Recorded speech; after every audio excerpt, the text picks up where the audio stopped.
नमस्कार, आप देख रहे हैं प्राइम न्यूज और मैं हूं आपके साथ आलोक शुक्ला। यूपी प्राइम में आप सबका स्वागत है। समाजवादी पार्टी के राष्ट्रीय अध्यक्ष और पूर्व मुख्यमंत्री अखिलेश यादव चित्रकूट के 2 दिवसीय दौरे पर हैं। हवाई पट्टी पर उनका जिलाध्यक्ष अनुज यादव समेत तमाम पदाधिकारियों ने स्वागत किया है। हेलीपैड में उतरते ही वो बोले कि हवाई पट्टी उनके पिता मुलायम सिंह यादव की देन है। इसको वो बड़ा बनाना चाहते थे ताकि बड़े बड़े जहाज उतरते, लेकिन भाजपा ने छोटा कर दिया।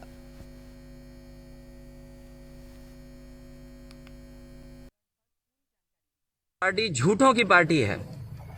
भारतीय जनता पार्टी से बड़ा झूठ कोई नहीं बोल सकता। पिछले 4 साल से उत्तर प्रदेश की सरकार, दिल्ली में इतने सालों से क्या कर रहे हैं ये लोग? क्यों जात के खिलाफ या एक जाति के खिलाफ या जातियों के बीच में क्यों नफरत फैलाते हो? अगर आप कुछ देना चाहते हो, आप तो आरक्षण के खिलाफ थे।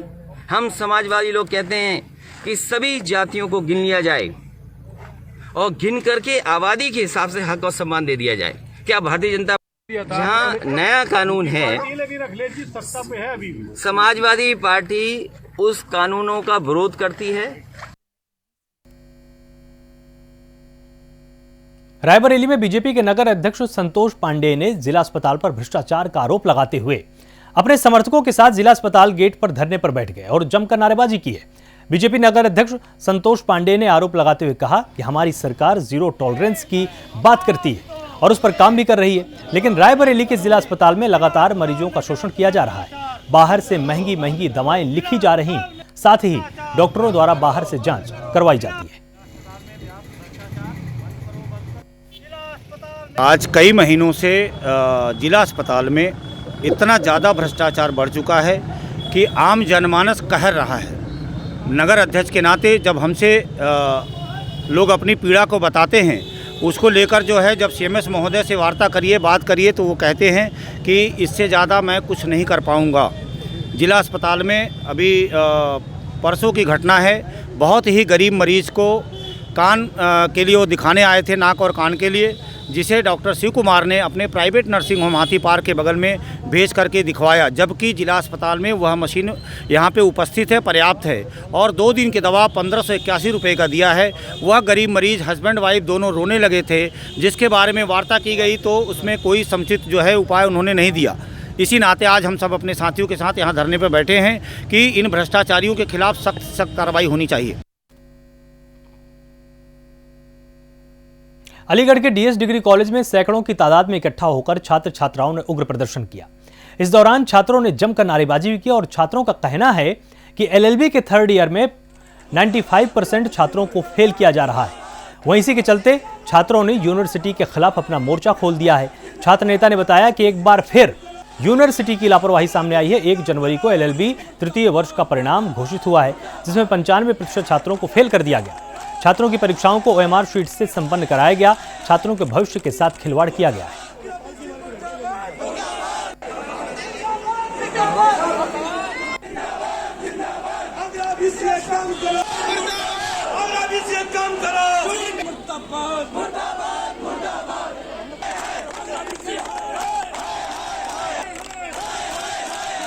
वैसे 95% छात्रों को फेल कर दिया गया है। उसको लेकर आज यहाँ अलीगढ़ का छात्र एकत्रित हुआ है और आज हमारी ये मांग है, या तो वीसी साहब अपने इस ढुलमुल रवैयों को सुधारते हुए जो भ्रष्ट व्यवस्था उन्होंने अपना रखी है उसको सुधारकर सभी छात्रों को प्रमोट करने का काम करें। अन्यथा की स्थिति में अलीगढ़ का एक छात्र वर्ग आज कॉलेज में उतरा है, आज कॉलेज बंद कराए, कल रोडों पर उतर के पूरे अलीगढ़ को बंद हमारे खेला जा रहा है। लास्ट 2 ईयर के रिजल्ट उठा के देख लो और अब का देख लो, ओएमआर पे निकाल दिया और ओएमआर से पहले कम से कम मटेरियल तो निकालना चाहिए था ना, मटेरियल डायरेक्ट ओएमआर पे निकाल दिया। तो ऐसा कोई होता है कि 300 कम से कम 300 साढ़े 300 बच्चों में से मुश्किल से 14-15 बच्चे पास हुए हैं। तो क्या इतने बड़े बच्चे यहाँ पे पढ़ने के लिए 14 बच्चे में भी 2 हमीरपुर जिले में एक सनसनीखेज मामला सामने आया है, जिसमें महज एक गाली देने के विवाद में एक युवक ने दूसरे युवक की डंडे से पीट कर हत्या कर दी। फिलहाल पुलिस ने आरोपी युवक को हिरासत में लिया है और जेल भेजा है।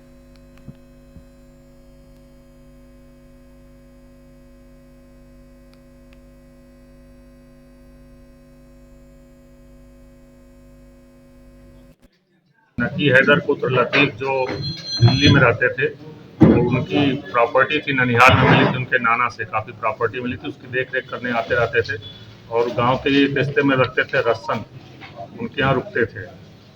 तो वो रस्सन के यहाँ रुके थे, उसके गांव का ही मतलब उनके रिश्ते में आता है एक लबी की दादी और इनकी नकी हैदर के नाना सगे भाई बहन थे। तो ये उनके साथ टहलने गया था। 4-5 महीने पहले थोड़ा विवाद हुआ था, इस बार उससे माफ़ी मांग लिया था लबी ने।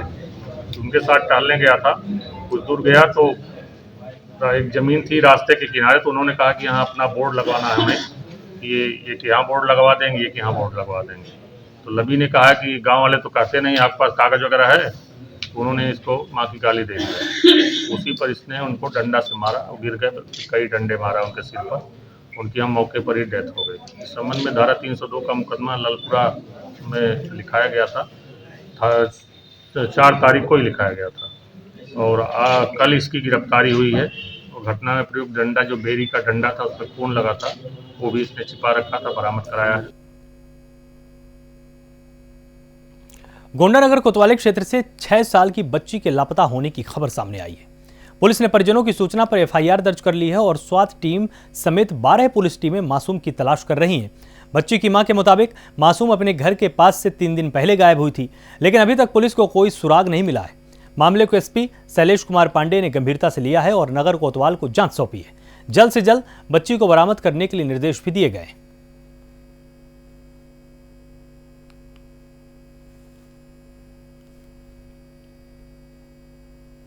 इसमें एक 6 वर्षीय बच्ची है, एक परिवार की गायब हुई है और इसका तत्काल अभियुक्त पंजीकृत कर लिया गया है और इसमें 12 टीमें लगाई गई हैं।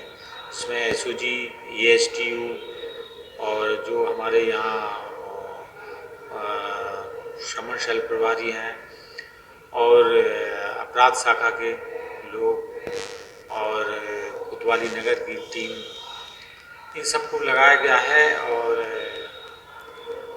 इसको शीघ्र ही हम लोग बरामद करेंगे। ये बच्ची कहाँ से लापता गायब कैसे हुई? ये घर के पास खेल रही थी, ये बताया गया, और खेल रही थी और उसी समय से ये लगभग 3 बजे दिन से गायब है।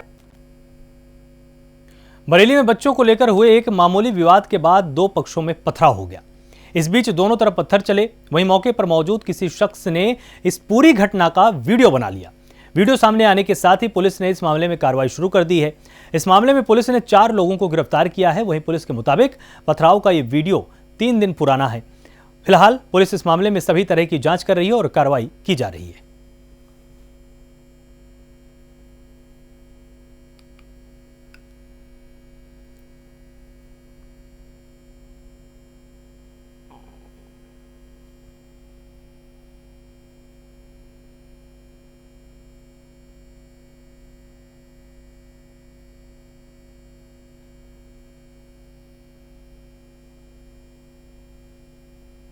उत्तर प्रदेश में कोरोना के 24 घंटे में 815 नए मामले सामने आए हैं। अब प्रदेश में कुल 11,787 कोरोना के एक्टिव केस हैं। 11 जनवरी को कोरोना का दूसरा ड्राई रन होगा और ड्राई रन का अभियान 75 जिलों में चलने वाला है। साथ ही वैक्सीनेशन का काम भी जल्द शुरू हो सकता है।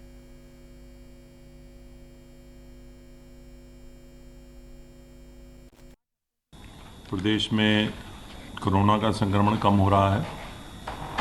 ये प्रदेश सरकार की एक विशेष जो हम अभियान चलाया गया माननीय मुख्यमंत्री जी के निर्देशन में, और वो जो जिसकी प्रतिदिन समीक्षा कर रहे हैं प्रदेश में, प्रदेश सरकार का स्वास्थ्य विभाग और हमारे जो स्वास्थ्य विभाग से जुड़े हुए कर्मचारी हैं, अधिकारी हैं और पूरी टीमें जो हैं वो हमारी प्रदेश की 24 करोड़ की, लगभग 24 करोड़ के आसपास की जनसंख्या में से लगभग 18 करोड़ तक पहुँचे हैं। उनका या तो हालचाल लिया है संक्रमण के लक्षणों के बारे में या उनका टेस्ट हुआ है। सबसे अधिक देश में सबसे अधिक उत्तर प्रदेश में टेस्ट कराए गए हैं और ये पूरी जो रणनीति रही है उस रणनीति के फलस्वरूप प्रदेश में संक्रमण, कोरोना का संक्रमण कम हो रहा है, परंतु एहतियात की अभी भी आवश्यकता है। इसलिए मास्क पहने रहें, हाथ धोते रहें और भीड़ भाड़ से दूर रहें, सामाजिक दूरी बनाकर रखें। जैसा आप जानते हैं, वैक्सीन की लगाने के लिए समुचित तैयारियां की जा रही हैं और उसी के क्रम में ड्राई रन अभी कराया गया था। पुनः दोबारा ड्राई रन प्रदेश में 11 तारीख को फिर से कराया जाएगा और माननीय मुख्यमंत्री जी स्वयं समीक्षा कर रहे हैं कि वैक्सीन लगाने के लिए जो भी आवश्यक तैयारियां हों वो समय से कर ली जाएं। जो कोल्ड चेन का बनाया जाना है, ट्रांसपोर्टेशन है, सुरक्षा इंतजाम है, सभी समय से कर लिए जाएं और ये सुनिश्चित कराया जा रहा है कि सभी व्यवस्थाएं समय से हो जाएं ताकि वैक्सीन आने पर तुरंत क्रम से, जो भारत सरकार ने क्रम बनाया उसके क्रम के अनुसार वैक्सीन सभी जो लक्षित समूह हैं उनको लगाई जा सके।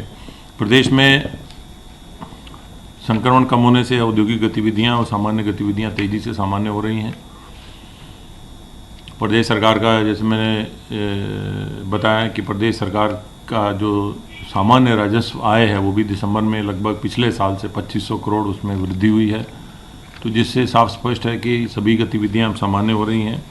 प्रदेश सरकार द्वारा मिशन रोजगार चलाया जा रहा है। मिशन रोजगार के अंतर्गत प्रदेश में अधिक से अधिक रोजगार के अवसर सृजित करने का प्रयास किया जा रहा है, जिनमें कि सरकारी नौकरियों के माध्यम से रोजगार, स्वरोजगार के माध्यम से रोजगार तथा कौशल प्रशिक्षण के माध्यम से उनको स्वरोजगार हेतु काबिल बनाने की प्रक्रिया, ये तीनों कार्यक्रमों को लेकर एक विस्तृत कार्य योजना बनाकर मिशन रोजगार चलाया जा रहा है।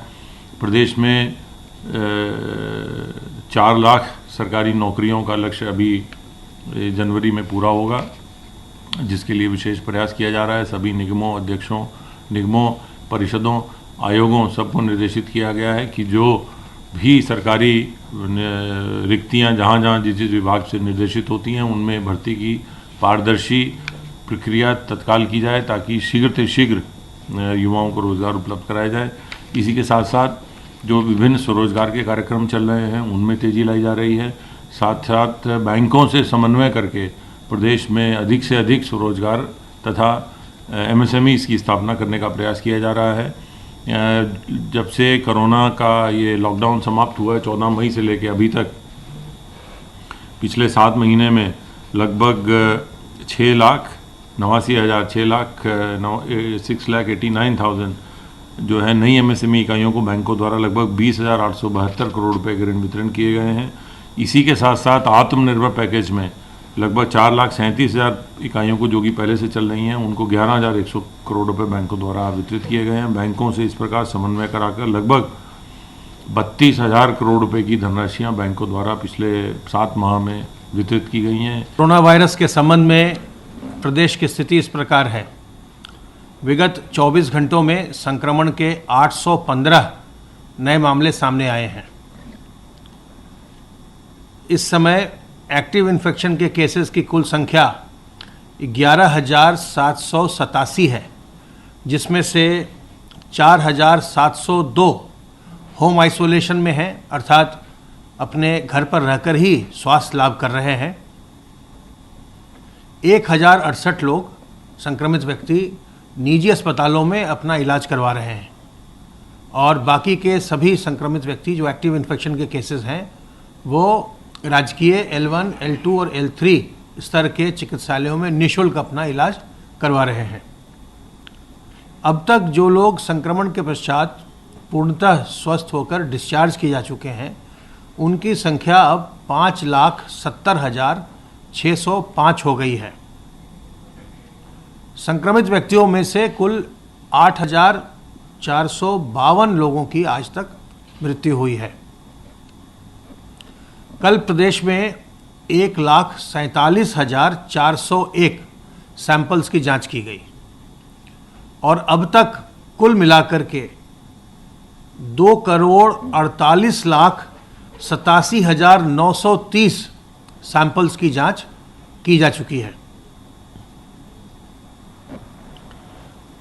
सर्वेलेंस की कार्रवाई इस पूरी प्रक्रिया में, संक्रमण को नियंत्रित करने की प्रक्रिया में बहुत ही महत्वपूर्ण है और उसके क्रम में अब तक 1,81,402 इलाकों में 5,03,615 टीम दिवस के माध्यम से 3,11,37,825 घरों का सर्विलांस अभी तक किया जा चुका है। उत्तर प्रदेश में महिलाओं की सुरक्षा के लिए चलाए जा रहे मिशन शक्ति अभियान का असर भी नजर आने लगा है। बुलंदशहर पुलिस की तरफ से इस अभियान के शुरू होने के बाद ये आंकड़े जारी किए गए हैं। वहीं आंकड़ों के मुताबिक मिशन शक्ति ऑफिस बनने के बाद 31 दिसंबर 2020 के बाद स्याना इलाके में महिला उत्पीड़न से 155 मुकदमे दर्ज किए गए। वहीं इनमें 63 केस की चार्जशीट भी दाखिल की जा चुकी है, जबकि 44 मामलों की FIR दर्ज की जा चुकी है। वहीं 48 मुकदमे अभी भी पेंडिंग हैं।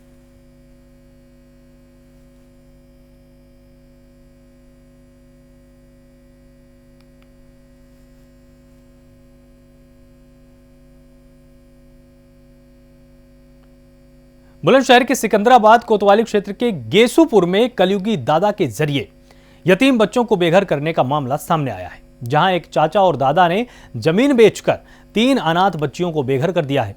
बताया जा रहा है कि बच्चियों के माता पिता की मौत के बाद घर वाले तीनों बच्चियों को ननिहाल छोड़कर आए थे। इसके बाद चाचा और दादा ने घर की जमीन बेच दी। वहीं तीनों बच्चियां नानी के साथ थाने पहुंचकर न्याय की गुहार लगाई है।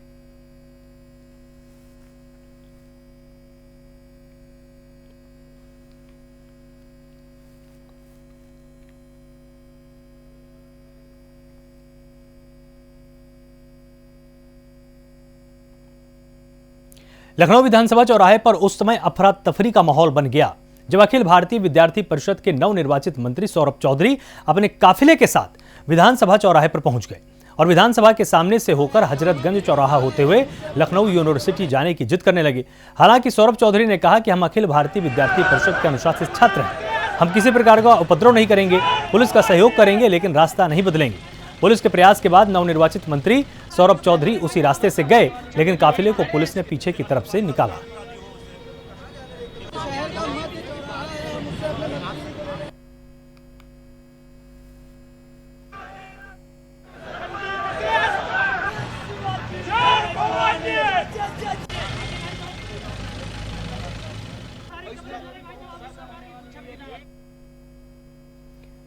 संभल में बिजली विभाग के एक्सियन ने स्टेट बैंक के शाखा प्रबंधक पर बिजली विभाग की 24 लाख की धनराशि गबन करने के आरोप में केस दर्ज करा दिया है। बिजली विभाग के अधिशासी अभियंता का आरोप है कि स्टेट बैंक में संचालित बिजली विभाग के खाते में 24 लाख के चेक और कैश जमा किया गया था, लेकिन स्टेट बैंक के शाखा प्रबंधक ने बिजली विभाग के खाते में 24 लाख की धनराशि जमा नहीं की। वहीं पुलिस ने मामले की जांच शुरू कर दी है।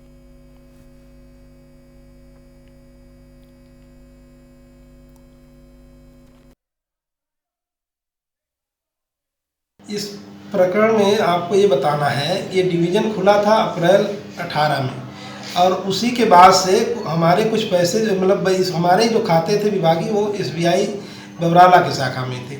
हमारे कंज्यूमरों ने जो हमको चेक देते हैं उन्हीं की रसीद करती है और पैसे आगे घटते रहते हैं।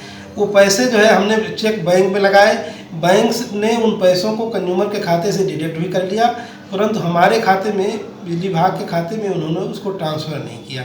ये हमारे यहाँ विभागीय जांच कह लीजिए या प्रक्रिया भी होती है, उसके तहत जांच की गई, जिसमें विभिन्न जो है टाइम पे या विभिन्न चेक के माध्यम से कह लीजिए टोटल जो है लगभग 24 लाख रुपए जो थे वो बैंक को हमने ट्रांसफर चेक दिए थे, वो पैसे मेरे खाते में नहीं आए और कहीं न कहीं जो है अब वो इनकी ही गलती लग रही कहिए या गमन कह लीजिए, इनके द्वारा ही किया गया। उसी सिलसिले में हम लोगों ने प्राथमिकी दर्ज कराई है। गाजीपुर पुलिस ने चोरी और डकैती करने वाले एक बड़े गिरोह का पर्दाफाश करते हुए 7 अभियुक्तों को गिरफ्तार किया है। एसपी डॉक्टर ओम प्रकाश सिंह ने बताया कि गिरफ्तार अभियुक्त बोलेरो से जाकर विभिन्न क्षेत्रों में चोरी, छिनैती और डकैती की घटनाओं को अंजाम देते थे। 17 नवंबर को इन लोगों ने करंडा थाना क्षेत्र के धर्मपुर में एक मकान में चोरी की घटना को अंजाम दिया और गहनों को एक सुनार के यहां 18,000 रुपए में बेच दिया था। इस गिरोह ने सदर कोतवाली क्षेत्र में कई घटनाओं को पहले भी अंजाम दिया है।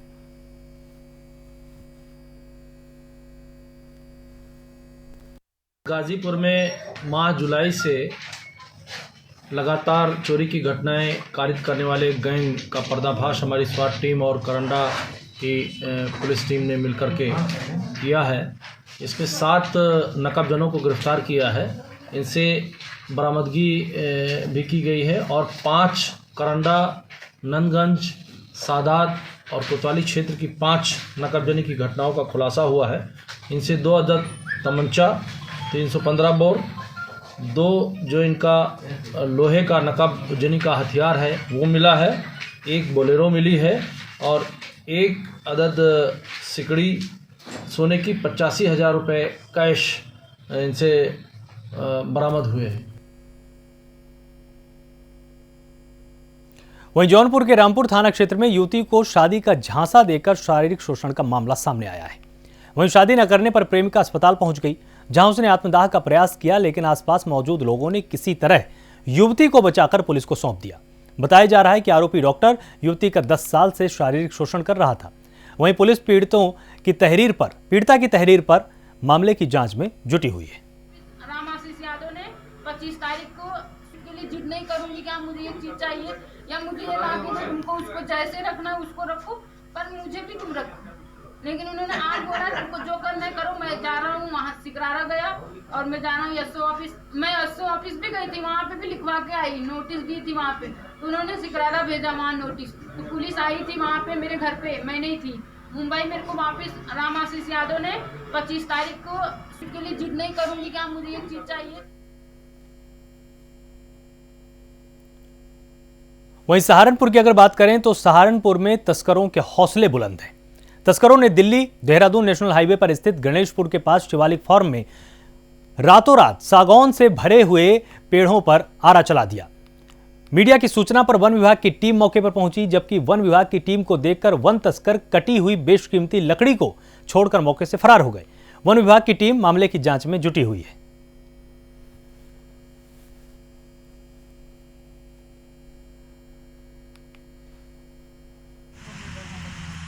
हमारा कहना है कि सूचना मिलते ही वन विभाग की टीम मौके पर पहुंची है और हमारे आरक्षित वन क्षेत्र पे हमने गश्त इतनी ज़्यादा ज़बरदस्त कर रखी है कि चोरों का प्रवेश हमने अपने वन क्षेत्र में तो नहीं, किसान के खेतों से दो करके पेड़ 3-4 जगहों से उन्होंने काटे हैं खेतों से, और उसमें जो है किसान की तरफ से थाने में तहरीर दी जा रही है। और हमारा स्टाफ अगर सजग ना रहता तो शायद हो सकता है कि चोर जो है पेड़ों को जो कटा हुआ कास्ट है उसे ले जाने में सफल हो जाते।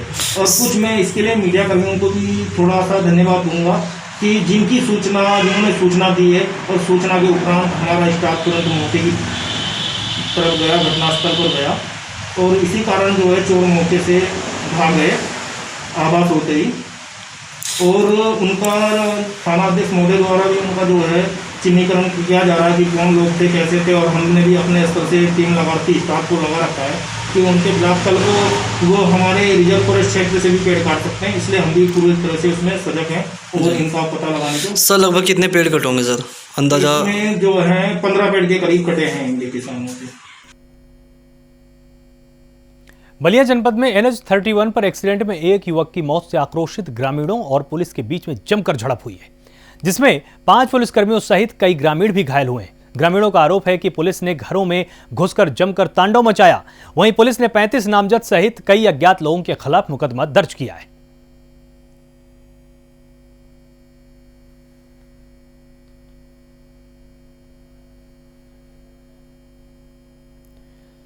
यहां पर परिजनों का आरोप है कि पुलिस घर में घुसी, जमकर पहले तोड़फोड़ की गई और जमकर उत्पात मचाया गया है। ये पूरी घटना बलिया की है, जहां पर पुलिस और ग्रामीण आमने सामने आ गए थे। युवक की मौत के बाद ग्रामीण गुस्साए थे। 35 लोगों के खिलाफ नामजद मुकदमा दर्ज हुआ है, पहचान कर ली गई है और उनके नाम के हिसाब से ही उन पर मुकदमा दर्ज हुआ है। पुलिस और ग्रामीण आमने सामने आए थे क्योंकि युवक की मौत हो गई थी और उसके बाद से ग्रामीण गुस्से में थे।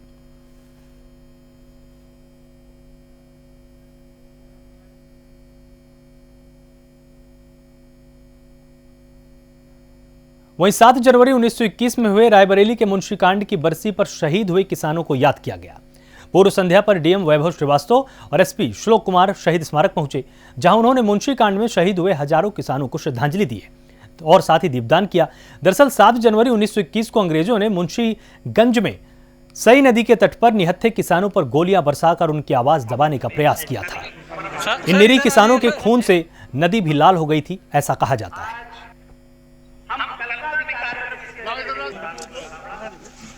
लगा सर इधर आ जाइए सर। तो मुंशी कांड में अंग्रेजों ने हजारों किसानों को शहीद किया था, उन पर गोलियां चलवा दी थी और मुंशी कांड के 100 साल पूरे हुए उसी अवसर पर यहां पर दीपदान किया गया है। शहीद किसानों को श्रद्धांजलि दी गई और डीएम-एसपी ने शहीद स्मारक पर दीपदान भी किया है।